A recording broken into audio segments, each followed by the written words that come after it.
Leonardo Jardim, est-ce que vous partez avec cette trêve, l'esprit un peu plus tranquille? Le contenu est très bon ce soir.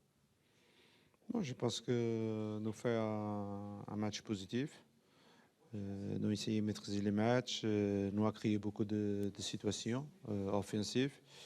Malheureusement, je pense que nous avons raté un peu les derniers gestes. Deux ou trois situations que nous pouvons faire de meilleures.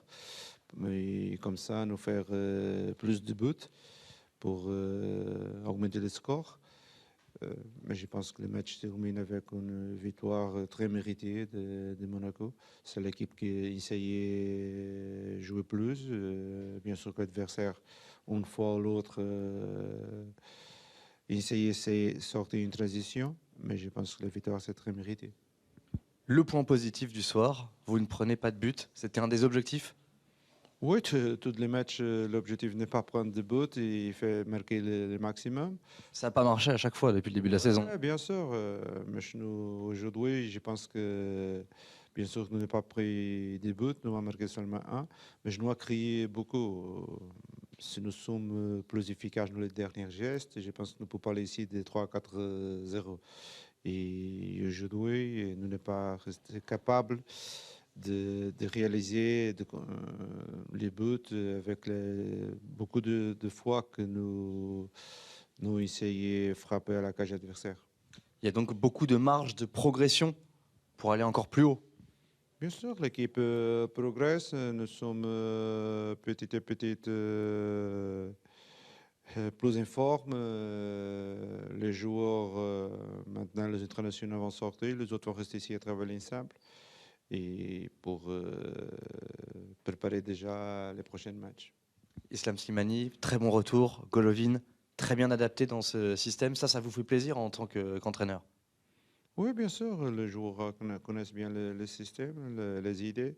Nous avons déjà joué beaucoup de matchs cette année, presque 8 à 9 matchs avec le système de trois défenseurs. Tout le monde est identifié avec le système et les choses marchent bien. Stéphane, c'est un match avec beaucoup d'occasions pour vous, contre vous. Un petit score, finalement, vous passez pas si loin d'arracher un match nul, même si vous êtes plutôt dominé sur l'ensemble.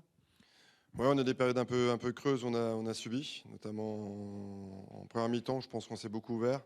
En début de deuxième, par contre, sur la fin de match, il y a des regrets parce qu'il y a des grosses occasions qu'on doit convertir. Effectivement, le regret, il est là, c'est qu'on a de nombreuses occasions et franches et qu'on n'ait pas pu en convertir une. C'est-à-dire que sur ces temps forts, il faut pouvoir marquer.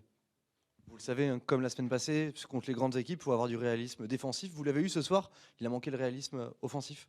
Ouais, j'avais une défense qui était quand même remaniée, avec des joueurs qui n'étaient pas forcément à leur poste. Donc forcément qu'il manquait un peu d'automatisme, d'où quelques défaillances qu'on a eues. Mais encore, je reste sur ma faim, sur ce réalisme offensif, parce que c'est des grosses occasions. Et je pense qu'on doit faire mieux que ça, qu'on doit être plus tueur et agressif devant le but. L'entrée de Mavididi à l'heure de jeu, changement à vocation offensive, justement, ça a fait mal aux Monégasques. Oui, Stéphie nous a apporté de la vitesse et aussi de la largeur, ce qui nous manquait un petit peu avec le système précédent. Donc, ce qui fait qu'on a un petit peu mis les Monégasques sur le reculoir. Et effectivement, on a inversé le rapport de force à ce moment-là. Bon, voilà, encore une fois, Stéphie nous a fait du bien, mais j'aurais aimé qu'il fasse preuve de plus de réalisme devant le but, ce qui est une grosse occasion. Lorsqu'on se prenne face au but à 15 mètres du but, on doit un minimum cadrer. C'est un coup d'arrêt sur le plan comptable, sur le contenu, non? Ouais, j'aurais aimé continuer sur cette dynamique positive. On n'avait perdu qu'un match sur les 6 derniers. Là, on en rajoute un second. Sur le contenu, il y a de bonnes choses, mais en Ligue 1, les matchs se jouent dans les deux surfaces et il faut vraiment qu'on fasse preuve de plus de réalisme à ce niveau-là.